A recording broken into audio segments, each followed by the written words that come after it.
How's it going, everyone? So I'm going to share another little anxiety story with people, just to, let people know like what it was like for me, and you can find some commonality with the stories that I tell. So I got in touch with an old friend today that I haven't spoken to in a couple of years, and it brought me back to my true struggles when this was just awful for me at my worst. And I remember clearly what it felt like. It just really brought me back. So the story was, when I was at my worst, I couldn't go in cars and stuff like that, and I couldn't even get in a car and go 5-10 minutes down the road. So I used to go to this mindfulness class every Wednesday, and I signed up for an MBSR course, which is mindfulness-based stress reduction. And I think it was in the 4th week, we planned to go on a retreat, a mindfulness retreat, to a beautiful place in Dublin. It was literally less than 15 minutes in a car away from my house. And I remember that night texting the lady, and I said to her, listen, it was at 2-3 a.m. and I was up all night worrying, and what if I panicked down there, and just awful. So anyway, I messaged her and I said, listen, I can't sleep, I'm not going tomorrow. I'm really struggling, and yeah, that was it. But she messaged me again and said that I'll come and collect you. You're safe with me in the car. You are breathing, you relax. It's 15 minutes up the road.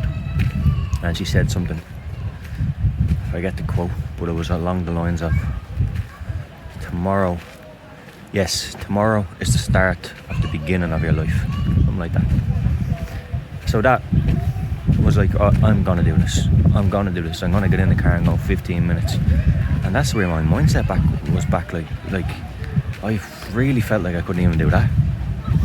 And to be where I am now, and to think back all those years ago what I was like, it's just incredible, really. And it makes life now just that bit sweeter, and it's just really incredible, how you think you're stuck in this forever, but you're not, and that experience was just so surreal to me. It just brought me back to, and I wanted to share this story because I know there's so many people out there who are struggling exactly what I'm speaking about now. They probably can't even get in cars and buses and trains, and that's what panic does to people. Panic, I was afraid to be in situations where I felt like I'd be totally immobilized by panic. I wouldn't be able to get back to my safe zones, close to home or certain people's houses. Or it's just mad, how what this disorder can do to people, and when you truly understand what it is, and when you actually go into it, how quickly it all starts to fade. And I couldn't get in a car 15 minutes down the road to go to a mindfulness-based stress reduction. I went with one of my best friends at the time, and she, every single person in there were lying down, relaxed, calm.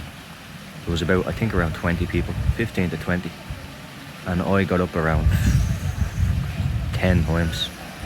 And I remember just getting up the final time, just walking out, and just start crying, oh, this is in a mess, shaking and having scary thoughts. And I just went through all that. I didn't go home, I didn't retreat. I stayed with that panic all day long for I don't know how many hours. I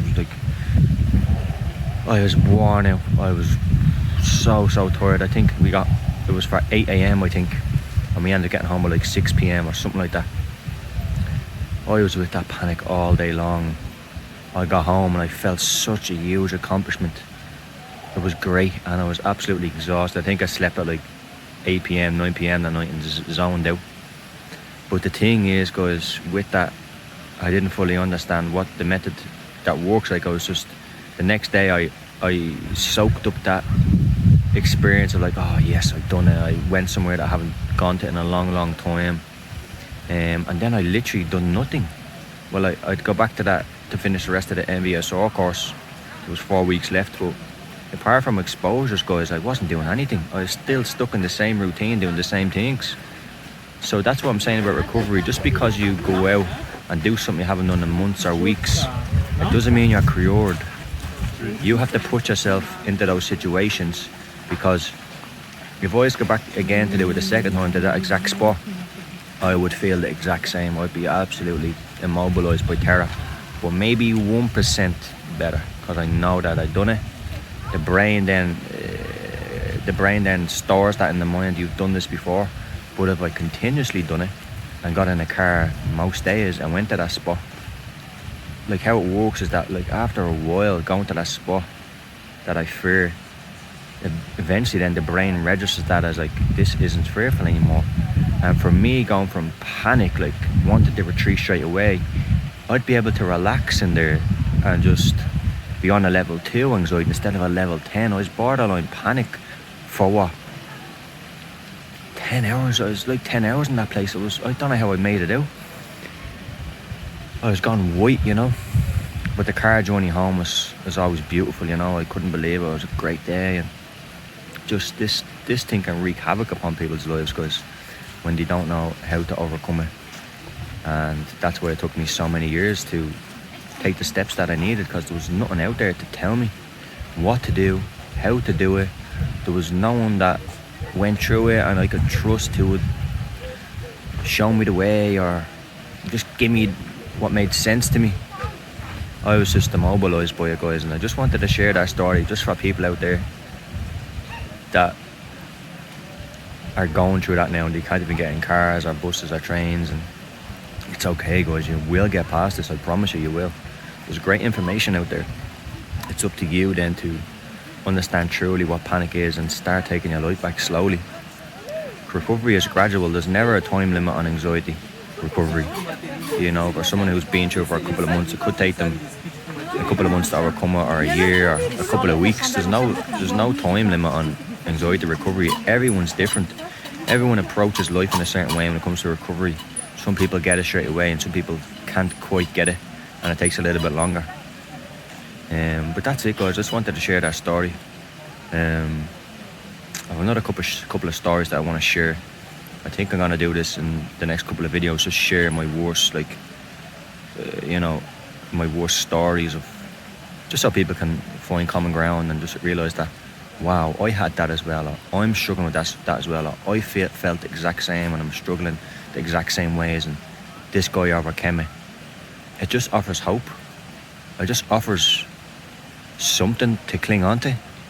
When you're feeling your worst, you know deep down, okay, this person has had everything I've had, and lots of people that have recovered have this and they've made it out. So it's just hope. Hope is a very powerful thing when you're going through anxiety disorders and panic and stuff like that. So just offering hope, and I will make more stories that are like this. So that's it, guys. I'll leave it at that, and stay tuned for more stories. There's lots more to come, probably worse than that one. That's just more just me right now, just thinking, wow, look, I'm in the middle of Paris. 3 years ago I couldn't get in a car and go 15 minutes up the road. It's absolutely insane. Take it easy.